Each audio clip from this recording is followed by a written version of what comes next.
Vamos todos preparando nossas malas para embarcar em uma viagem internacional. Se você, assim como eu, gosta de viajar para fora do país, o vídeo de hoje é para você, com dicas, alertas para que você não caia em pegadinhas ou evite gastar com o que não precisa.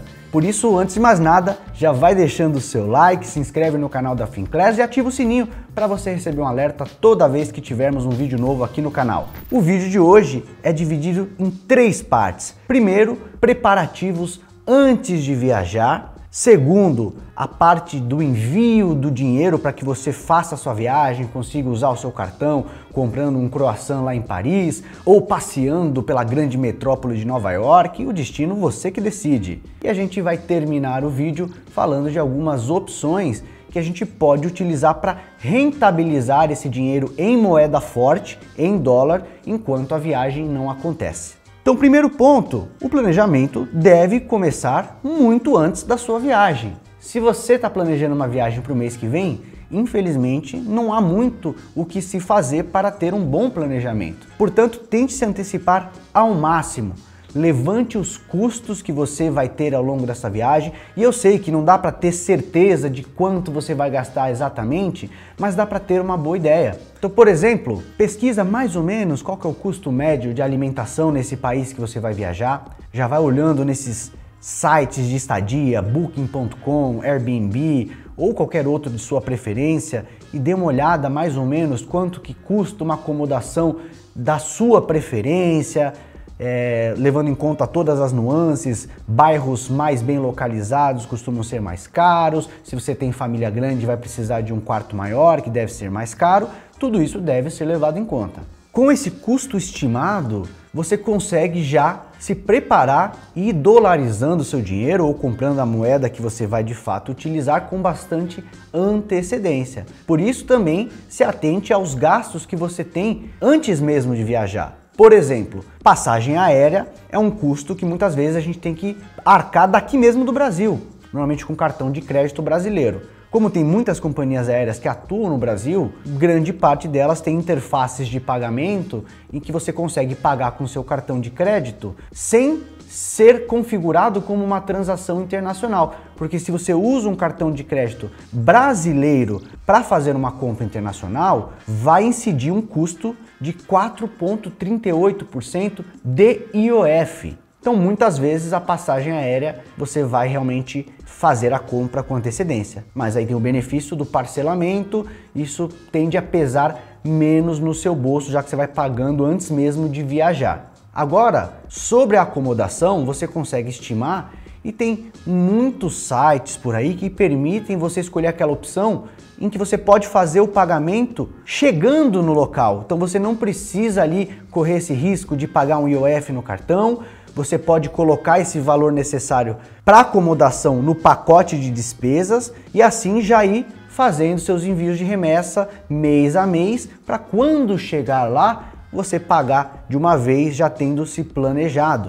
Porque se você paga acomodação e passagem aérea, que são gastos muito representativos da sua viagem, na maioria das vezes somar acomodação e viagem é mais caro do que o que você vai gastar lá para se alimentar, para fazer os passeios que você deseja. E como a gente está falando aqui de não ser pego de surpresa, de repente com uma grande flutuação da moeda, o dólar ficou muito caro, ou eu estou planejando a viagem aqui com muitos meses de antecedência, mas por acaso o câmbio está muito caro e se eu fechar tudo de uma vez, acomodação e passagem aérea, às vezes eu não tenho a chance de me planejar tanto e de repente gastar menos com essa conversão cambial. Então eu particularmente prefiro fazer isso. O que não tem jeito, muitas vezes a passagem aérea paga ali mesmo, mas a acomodação, se eu tiver oportunidade de planejar, eu deixo para pagar ela lá na frente, no momento em que de fato eu chegar no país, lá na recepção do hotel, eu vou lá e finalizo aquele pagamento. Uma vez que a gente faz esse levantamento, a gente vai ter um valor. Pode não ser exato, mas vai ser aproximado. Por exemplo, eu vou precisar aqui de 5 mil dólares, 2 mil dólares, qualquer que seja o valor, e você vai ter uma ideia, de acordo com a conversão do câmbio naquele dia, quanto isso se reflete em reais mais ou menos. Então, uma vez que você já fez toda essa pesquisa, você vai ter uma boa estimativa de quantas unidades monetárias do país que você vai viajar você realmente vai precisar. 3 mil dólares, 5 mil dólares, que seja, e também vai ter uma ideia, de acordo com a cotação do câmbio naquele dia, quanto que isso representa em reais. Novamente, não tem como ser exato, porque o câmbio flutua, a sua viagem às vezes acaba exigindo mais dinheiro, às vezes você chega lá, se empolga, quer fazer um monte de compra, acaba precisando de muito mais dinheiro. Mas a gente precisa ter uma boa ideia para não ser pego de surpresa. Com esse valor em mãos, você consegue dividir pelo número de meses que você tem até a viagem e ter uma estimativa de quanto você precisa enviar a cada mês. E aí eu preparei um exemplo aqui para mostrar para vocês como que funcionaria essa estratégia, que eu chamo de estratégia do preço médio, que é mandar um pouquinho a cada mês para que a gente não corra o risco de lá na véspera da viagem o câmbio está muito caro e a sua viagem ir por água abaixo. Então é importante ficar claro, a gente aqui não está na busca tática do melhor momento do câmbio, de esperar baixar ali para ficar barato e eu comprar mais, porque a gente não vai ter essa visão, porque a gente não vai ter como acertar para onde o câmbio vai. É uma das variáveis mais difíceis da gente estimar no mercado financeiro. Então a gente está querendo eliminar esse risco que eu acabei de comentar, de na véspera da viagem você não se planejou, você não comprou moeda e aí você vai ter que pagar aquele preço super elevado. Pode até ser que se você não se planejasse, você desse uma baita sorte, de na véspera da sua viagem o câmbio está bem baratinho, mas a gente não tem certeza, são possibilidades. E se existe ali numa matriz de probabilidades a chance de estar muito caro na véspera, eu preciso me planejar para que eu não tenha que desistir da minha viagem de última hora. Então eu preparei aqui um exemplo com algumas premissas. Vamos imaginar que eu tenha feito todo esse levantamento de quanto que eu vou gastar, de quanto que vai ser minha acomodação. Então vamos supor que eu vá precisar de 24 mil reais para fazer essa viagem de uma maneira muito confortável. Vamos supor também que eu tenha 12 meses até o momento em que essa viagem vai acontecer. Então, se eu dividir ali 24 mil por 12, eu estou falando de um aporte de mais ou menos ali 2 mil reais por mês. Então vou começar a compartilhar a minha tela com vocês para vocês verem as premissas que eu acabei de mencionar. E aí eu fiz um exercício. Eu peguei aqui os últimos 12 meses de variação do dólar frente ao real e eu simulei um aporte de 2 mil reais a cada mês. Independentemente do valor que o dólar tá, se ele tá mais caro, se ele tá mais barato, eu segui uma estratégia ali muito organizada que me isente de ter que ficar me preocupando sobre o que está acontecendo com o câmbio ou o que vai acontecer no mês que vem. Eu compro ali todo início de mês 2 mil reais.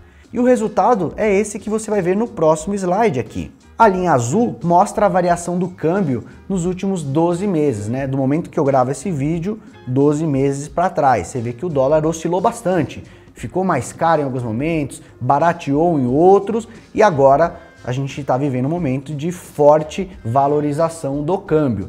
Portanto, se eu tivesse indo viajar hoje e não tivesse feito o meu planejamento, essa viagem sairia muito mais cara com esse câmbio acima de 5,6 reais por dólar.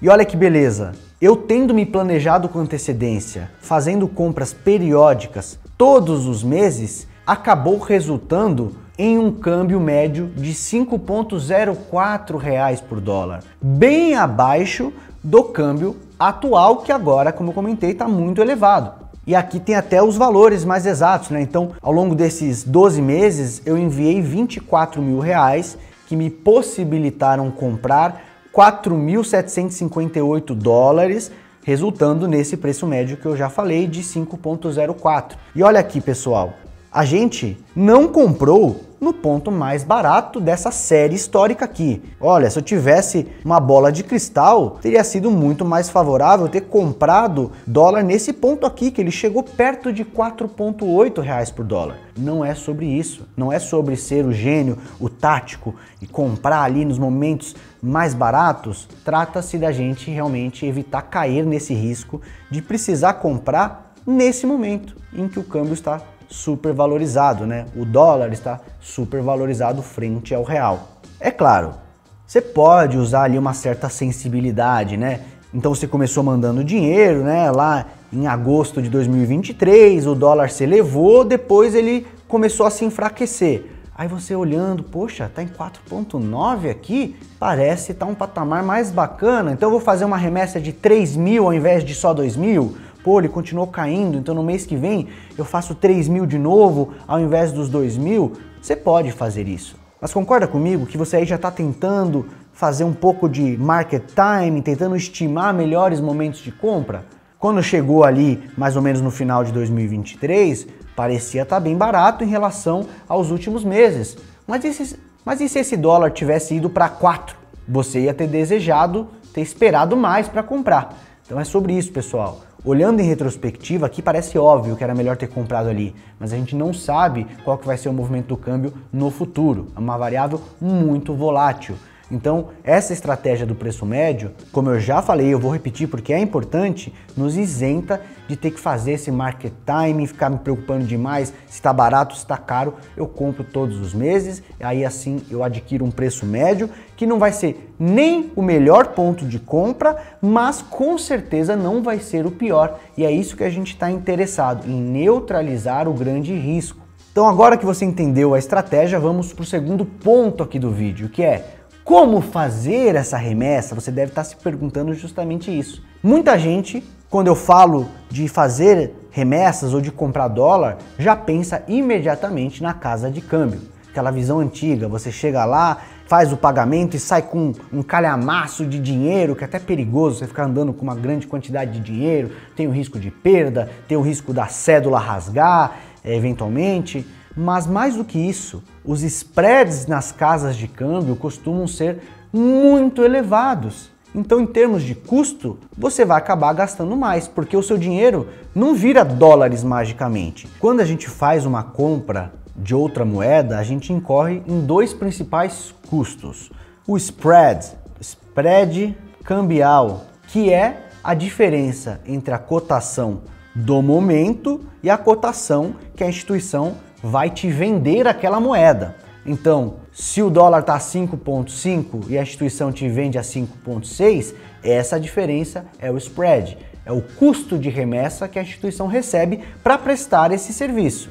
Além disso, a gente tem que pagar o IOF, que aí não vai para a instituição e sim para o governo, é o Imposto sobre Operações Financeiras. E esse IOF varia. Se você está mandando um dinheiro com a finalidade de investir numa conta investimento, né? Você usa uma Avenue, um Banco Inter, uma XP, um BTG ou uma corretora gringa, Interactive Brokers. Se você vai mandar dinheiro com a finalidade de investimento, o IOF cobrado é de 0,38%. Agora, se você vai mandar o dinheiro com a finalidade de usar num cartão viagem, porque você quer passear, quer ter saldo num cartão para poder espetar nas maquininhas gringas e se divertir por lá, o IOF vai ser maior, de 1,1%. E aí é que está a questão que eu estava comentando sobre as casas de câmbio. Quando a gente fala de casas de câmbio, essa primeira variável aqui do spread costuma ser mais caro.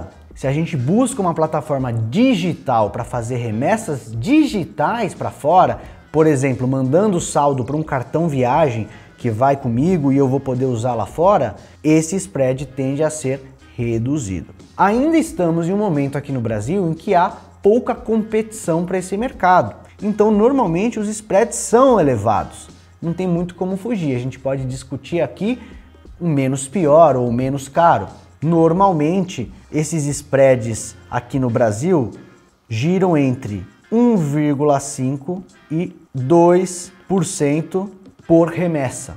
Numa casa de câmbio seria mais. Ai, Arraes, mas na minha corretora eu consigo um spread menor do que esse 1,5%? Ótimo, leve isso em consideração, é uma variável muito importante. A questão é que também há pouca transparência sobre isso. Se você entra num site como o da Avenue, só para citar um exemplo, você tem pouca clareza sobre os custos. Até mesmo na parte de perguntas frequentes, quando você clica lá tem quanto custa o serviço. Você abre, beleza, aqui eu vou encontrar a informação que eu preciso. E você não encontra. Eles falam do IOF, mas não falam com clareza quanto que eles vão te cobrar no spread. Isso não é uma exclusividade da Avenue. Em quase todas as outras você não encontra com muita clareza o quanto que vai custar. Inclusive algumas delas colocam ali uma observação dizendo o seguinte: de acordo com o dinheiro que você já tem nesta corretora, as remessas futuras saem mais barato. Mas mais barato quanto? Quanto que eu tenho que ter para de fato esse custo baratear? Também não encontramos essa informação de maneira clara e transparente. Então deixo aqui já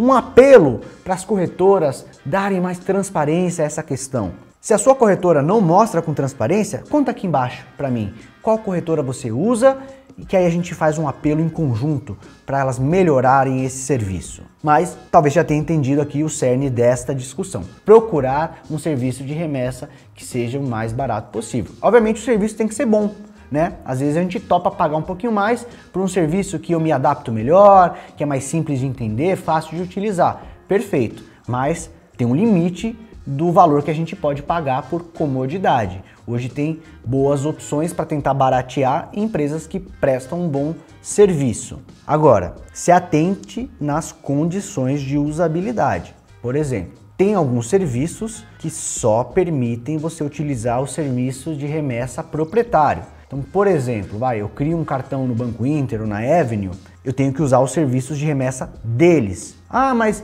chegando lá nos Estados Unidos, tem um amigo meu que está me devendo uma grana em dólar, ele vai aproveitar e já me fazer essa transferência. Não, você não vai conseguir em boa parte desses serviços, porque ou eles não aceitam dinheiro em dólar entrando nessa conta, ou eles vão te cobrar um valor adicional para poder receber esse dinheiro. Então, se você está planejando isso, eu queria um cartão que me oferecesse uma experiência mais parecida com uma experiência bancária, que eu possa até fazer transferências, eu possa receber um dinheirinho lá fora, com mais liberdade, normalmente você vai encontrar isso em plataformas que não são corretoras de investimento também, mas que prestam um serviço específico para viagens, e eu vou sim deixar uma recomendação daqui a pouquinho.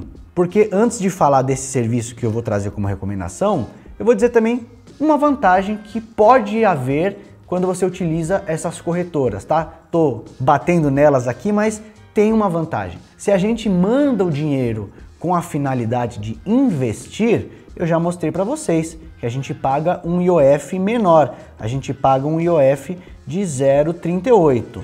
Portanto, se você vai mandando essas remessas e coloca esse dinheiro para dar uma trabalhadinha, investe em uma coisa conservadora, para ter ali pelo menos uma apreciação desse recurso até o momento da sua viagem, você consegue mandar esse dinheiro pagando 0,38. E aí mais à frente, no momento de fato viajar, você pode tombar esse dinheiro da conta investimentos para a conta viagem e aí utilizar. Você deu um drible no governo pagando um IOF menor de 0,38 ao invés de 1,1. Mas aí você tem que de fato investir em algo, porque você declarou que aquela finalidade era investimento. Então várias corretoras permitem que você migre recursos da conta investimentos para a conta viagem com muita facilidade. C6, Banco Inter, Avenue, por exemplo, tá? Mas qual serviço eu, Felipe Arraes, utilizo ao fazer as minhas viagens? Deixando claro que somos aqui especialistas independentes na Finclass, não temos qualquer vínculo com nenhuma instituição financeira, não recebemos por falar isso, a gente fala sobre o que a gente gosta e o que a gente acha que vai ter valor para a nossa audiência, para os nossos clientes. Eu gosto muito e eu julgo ser um ótimo custo-benefício a plataforma da Wise. E eu vou justificar o porquê. A Wise tem um melhor custo de câmbio? Não. Hoje, por exemplo, o Banco Inter tem um custo de remessa menor. Pode ser que você consiga um custo de remessa mais baixo em outra plataforma também. Mas aí é que tá. O custo é competitivo. É um custo que fica ali dentro desse patamar de 1,5 e 2, que é mais barato do que a maior parte dessas corretoras. Então você consegue ter um custo competitivo e com uma outra vantagem. A Wise te oferece uma experiência parecida com uma experiência bancária. Então, se você quiser usar o serviço de cartão viagem da Wise, mas por acaso você achou uma outra maneira de mandar dinheiro para fora que é mais barata do que utilizar o próprio serviço da Wise, você vai conseguir fazer isso com mais liberdade. Então você não fica preso e forçado a utilizar o serviço de remessa daquela instituição. E também te permite receber um dinheiro lá fora. Como eu mencionei, né, isso já aconteceu comigo. Numa viagem, eu estava usando o cartão Wise e a gente estava ali num barzinho com os amigos, e aquela coisa, né, para otimizar, então um amigo vai buscar uma cervejinha para trazer ali para a mesa, ele, eu pago essa rodada, depois você paga a próxima. No final das contas, meu amigo tinha pago mais e eu precisava ressarcir ele. E eu falei, caramba, não tem Pix aqui em Londres? Como que eu vou fazer essa transferência para pagar meu amigo? Tendo a conta da Wise, eu consegui fazer uma transferência para ele e aí eu saí de lá sem estar devendo para ninguém, o que foi ótimo. E vários desses cartões viagens que as corretoras oferecem não te possibilitam fazer transferências e receber transferências. Então, se você precisa disso na sua viagem, se atente antes de escolher o seu cartão viagem para levar contigo. Então vou colocar aqui experiência bancária, liberdade, que é essa questão de poder mandar e receber recursos de maneira mais livre, e uma outra opção que eu gosto muito, que é a conta multimoedas. O que é isso? A Wise permite que você vá fazendo a reserva na moeda que de fato você vai utilizar.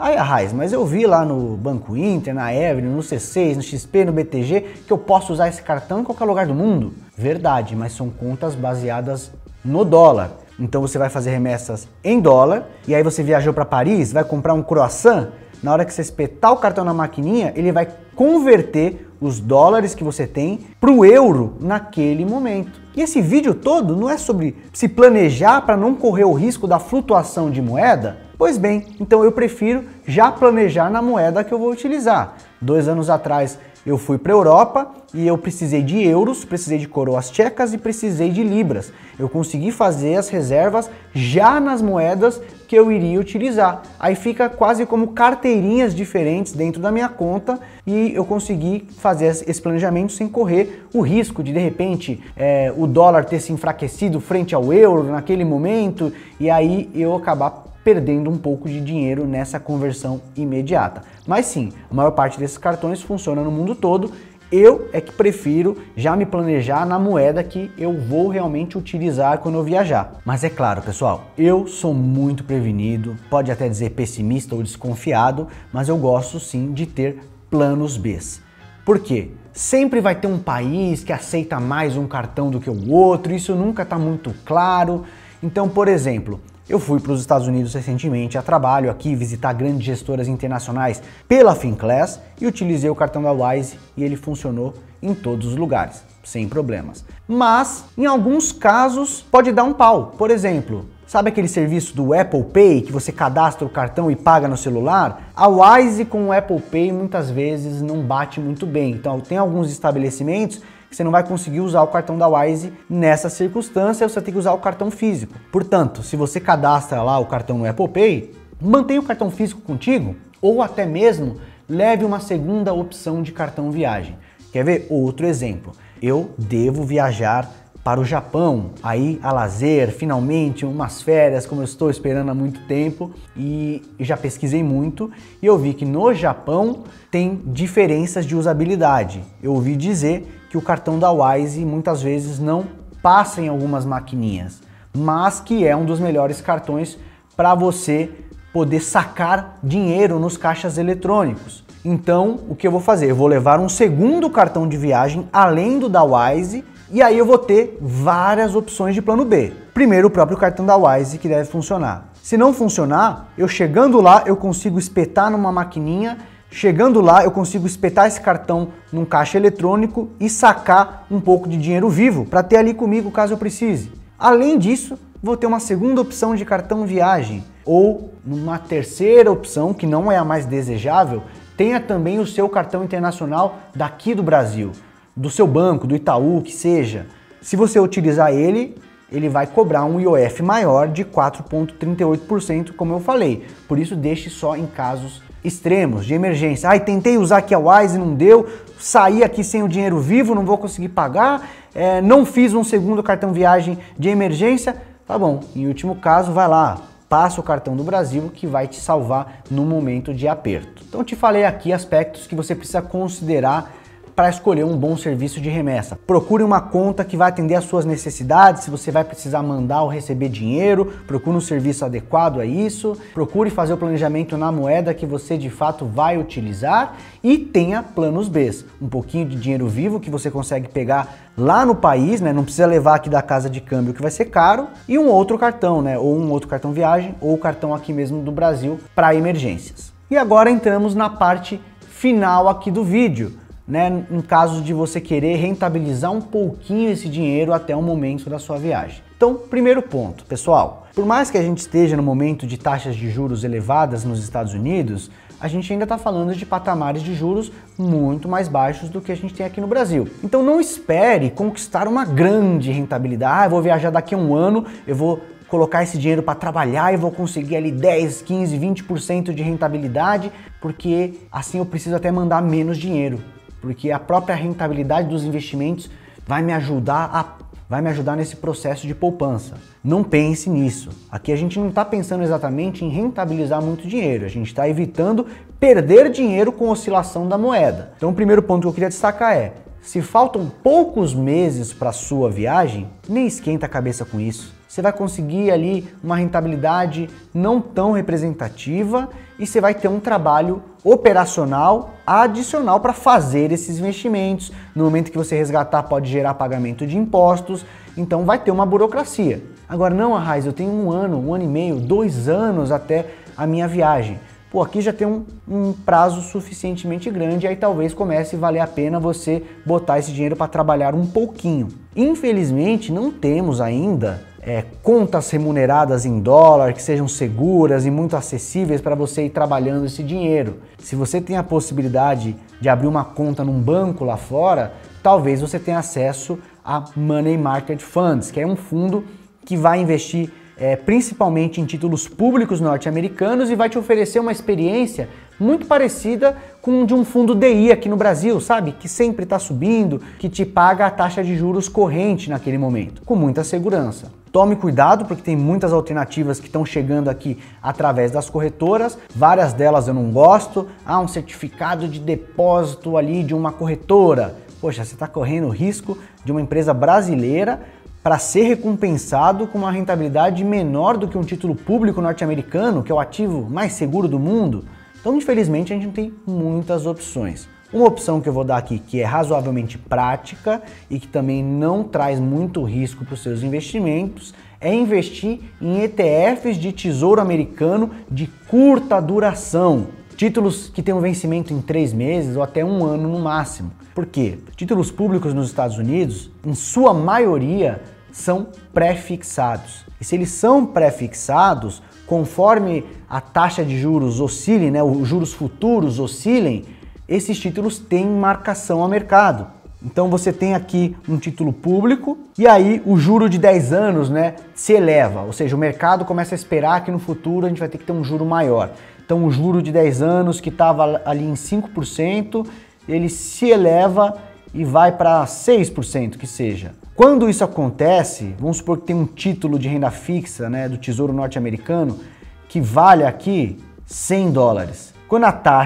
Quando o juro futuro se eleva, o preço deste ativo tende a cair. Quanto maior a duration desse ativo, e duration é um termo técnico para se referir à sensibilidade de um ativo frente a mudanças na expectativa de juros no futuro, quanto maior a duration, mais intenso vai ser esse chacoalho do preço do ativo no presente. Como aqui eu estou sugerindo títulos que têm um vencimento em até 3 meses ou no máximo 1 ano, você tende a ter durations reduzidas, de forma que a oscilação do preço desse ativo é menos intensa. Por isso que eu estou falando até para você fazer esse tipo de investimento só quando você tem um prazo legal à frente. Deixa eu mostrar para vocês aqui. Aqui é uma simulação dos últimos 12 meses de 2 ETFs de renda fixa, título público nos Estados Unidos, que podem ser utilizados para essa finalidade.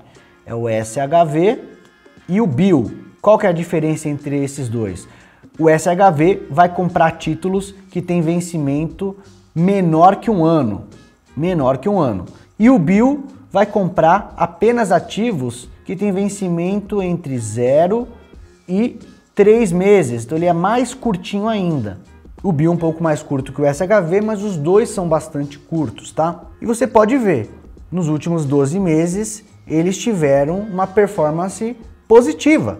Mas se a gente olhar ali com uma lupa, essa linha não é exatamente uma linha reta, porque existe esse leve chacoalho de oscilação de preço.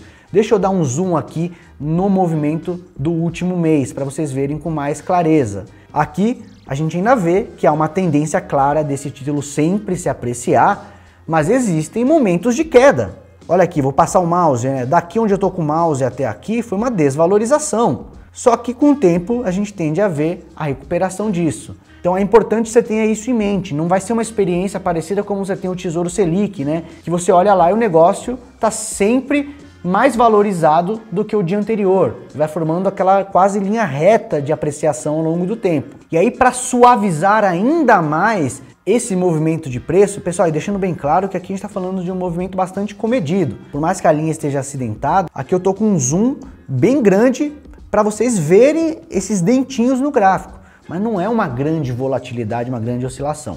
Mas ainda assim, para a gente suavizar ainda mais, é importante você ter em mente que esses ETFs pagam proventos a cada 3 meses.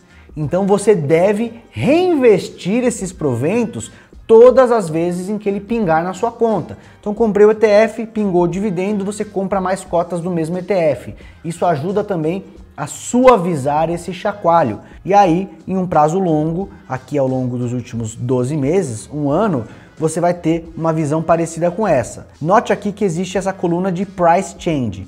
Isso aqui é quanto oscilou a cota do ETF ao longo desses últimos 12 meses. Você vê que o SHV, ele se valorizou quase nada, né?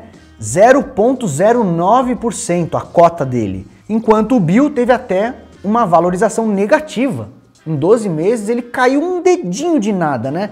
0,01%. Mas quando você coloca na conta o reinvestimento desse pinga-pinga que vai acontecendo a cada 3 meses, aí você tem uma experiência como essa que o gráfico mostra, uma valorização nos últimos 12 meses. O SHV 5,38% e o BIL 5,37% em dólar, tá? Então você ganhou dólar mais 5,38, dólar mais 5,37.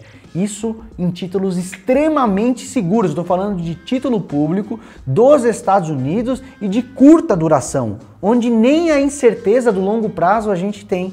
E ganhar ali, nesses últimos 12 meses, um ganho de mais de 5%, é um ganho bastante representativo em moeda forte. Então, se você tem ali prazo até a sua viagem acontecer, você pode adotar uma estratégia como essa. E se você vai investir o dinheiro, você ainda tem aquele atalho que na hora de mandar você não paga 1,1% de IOF, você vai pagar 0,38%. Entretanto, para investir, você precisa fazer via uma corretora. Então, por exemplo, você não vai conseguir usar a Wise que eu recomendei aqui. Você vai ter que usar uma corretora mesmo, como Avenue, Banco Inter, XP, C6, etc. E aí, no momento da sua viagem, você vai ter que tombar o recurso da conta investimento para o seu cartão viagem, para que aí sim você possa utilizar esses recursos no exterior. Com isso, a gente completa o terceiro pilar do vídeo de hoje. Uma breve recapitulação, pessoal. Planejamento antes de viajar, estime custos, procure ver quanto que custa uma alimentação média no país que você vai visitar, para que você chegue num valor aproximado de moeda que você vai ter que comprar e quanto que isso representaria mais ou menos em reais. Veja quantos meses de antecedência você tem até a sua viagem e divida esse dinheiro necessário por mês e faça remessas periódicas utilizando um serviço de remessa digital que tende a ser mais barato para que você construa um preço médio interessante, que não vai ser nem o melhor preço, mas com certeza não vai ser o pior, que é justamente o risco que a gente está querendo eliminar. Procure um serviço adequado às suas necessidades, que vai te permitir fazer o que você realmente deseja ao longo da sua viagem, e tenha também planos B, um segundo cartão, leve o seu cartão do Brasil para emergência e pegue um pouquinho de dinheiro vivo também, que nunca faz mal ter um pouquinho de cédulas físicas ao longo da sua viagem. No exterior, Estados Unidos, Europa, cada vez mais comum ter estabelecimentos que nem aceitam mais dinheiro, mas pode ser necessário. Eu mencionei que eu vou para o Japão e lá eu já sei que o dinheiro vivo é muito utilizado ainda. Tem lugares que ao contrário dessa tendência, tem lugares que só aceitam o dinheiro vivo. Então pesquise sobre isso também para que você esteja preparado. E por fim, se você tem um prazo suficiente para viajar, você pode até considerar rentabilizar esse dinheiro ao longo do tempo. A minha sugestão: ETFs de títulos públicos bem seguros, comportados, de curta duração e que você tem que fazer o reinvestimento dos proventos toda vez que pingar na sua conta. Mas e aí, pessoal? Qual que é a sua próxima viagem internacional? Conta pra mim, eu adoro viagens internacionais, eu poderia passar horas falando sobre esse assunto. Então me diga aí embaixo o que você achou desse vídeo, se as dicas foram úteis para você e se foram, por favor, deixa o seu like, se inscreva no canal da Finclass e já manda esse vídeo para aquele teu amigo que adora viajar para fora, mas nunca se planeja e acaba pagando caro. Eu vou ficando por aqui. Deixo aqui meu grande abraço para você e até mais, pessoal!